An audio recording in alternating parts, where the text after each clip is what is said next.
चंद्रभूषण सिंह जी, अहमदाबाद से। श्री हरिवंश।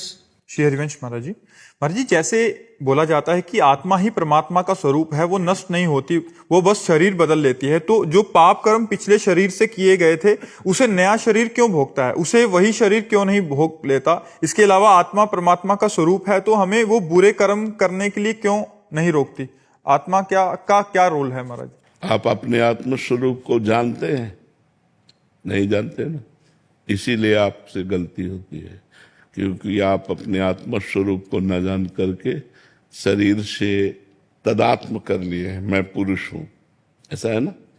जब आप शीशा देखते तो यही तो लगता मैं हूं, तो आत्मा को भूल गए, मतलब परमात्मा को भूल गए। बस यही भूल माया में फंसा दिया। अब जो आप पाप करते हैं तो आपके शरीर की एक सीमा है, 100 वर्ष, 70 वर्ष, 80 वर्ष। अब मुकदमा यहां अपने 10-10 वर्ष नहीं चलता। छोटी अदालत है, कई अदालत है। तो आज आपने अपराध किया, हत्या की, तो आज ही फांसी में थोड़ी चढ़ा दिए जाओगे। 10 वर्ष मुकदमा चलेगा, तो 20 वर्ष मुकदमा चले, इसके बाद उसका निर्णय हो।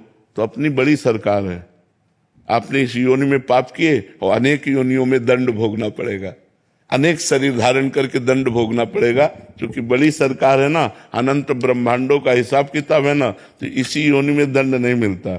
इस योनि में खूब आराम से पाप कर लो, आपको जो दंड मिलेगा वो अन्य योनियों में मिलेगा, अगले जन्मों में मिलेगा। अब इस योनि में आपको पुण्य कर लो, उसका फल अभी नहीं मिलेगा, वो आगे मिलेगा। जैसे हमने पूर्व में पाप किए तो अब हमें भोगना पड़ रहा है, पूर्व में पुण्य किए तो वो अब मिल रहा है। लेकिन अब आप कर्म कर रहे हैं और पूर्व का पुण्य चल रहा है तो चकाचक आनंद है।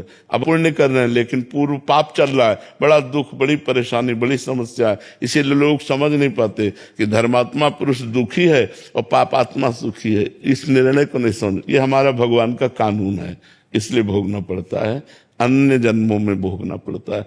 यहां तक कि भीष्म जी सरसैया पर पड़े हुए हैं तो उन्होंने कहा, प्रभु इस जन्म की बात क्या, मैं 70 जन्मों को देख रहा हूं, कोई पाप नहीं किया ऐसा जिसके परिणाम से मुझे सरसैया पर 6 महीना लेटना पड़े। तो भगवान ने कहा और आगे बढ़ो, 100 जन्म के बाद आपने पाप किया था।